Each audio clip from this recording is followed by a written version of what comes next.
அவங்கிட்ட காசு சீனிவாசனும் பரம்பரை பரம்பரை கோடீஸ்வரனா? சீனிவாசன் எனக்கு தெரியும் கோடீஸ்வரன் தான். ஏன்னா அந்த ஆளுக்கு கிட்டத்தட்ட இன்னைக்கு 160 சிட் ஃபண்ட் கம்பெனி பிரான்ச்சஸ் இருக்கு. டெல்லியிலேயே 15 பிரான்ச் இருக்கு. சரி, இங்க ஏன் கிட்னி திருடுனீங்க? ஏன் கிட்னி திருடலையா? கிட்னி திருடர்கள், கிட்னி நீ திருடர்கள். என்ன வேணாலும் சொல்லு போ. கிட்னி திருடிட்டாங்க. ஆமா, கிட்னி, கல்லீரல், அது இதெல்லாம் அது சொல்லுவாங்கல்ல, எல்லாம் கிட்னி எல்லாத்தையும் சட்னி. திருடி வித்துக்கிட்டு இருக்குதுங்க. ஆமா, அதனால இப்ப ஒரு நேருக்கு அங்க ஜுரம் டர் ஆயிடுச்சு. திருச்சி மக்கள் எல்லாமே மிகப்பெரிய ஒரு மாற்றத்தை கொடுத்துட்டான். ஆமா, என்னடா ஆமா. காசை கொடுத்து ஓட்டு வாங்கிடலான்னு பார்த்துக்கிட்டு இருந்தோன்னு, நீ காசனா கொடு, சாராயத்தனா கொடு, எதனா பண்ணு அப்படின்றதுக்கு எல்லாமே வந்துட்டாங்க. இப்போ சமீபத்தில் கூட முதல்வர் ஒரு இப்போ இதுக்கு போனப்போ, உதயநிதி போனப்போ பார்த்தீங்கன்னா ஃபுல்லாக கவர்மெண்ட் பஸ்ஸை வச்சு அதில் ஸ்டிக்கர் வேற ஒட்டுவாங்க. பார்த்துருக்கீங்கல்ல?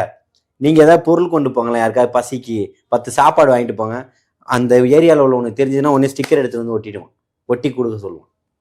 திமுக தான் பண்ணது அப்படின்றதுக்காக ஒரு விஷயம் பண்ணிருக்காங்க. திமுகவும் பண்ணியிருக்கு, அண்ணா திமுகவும் பண்ணியிருக்கு. இந்த மாதிரி கேவலமா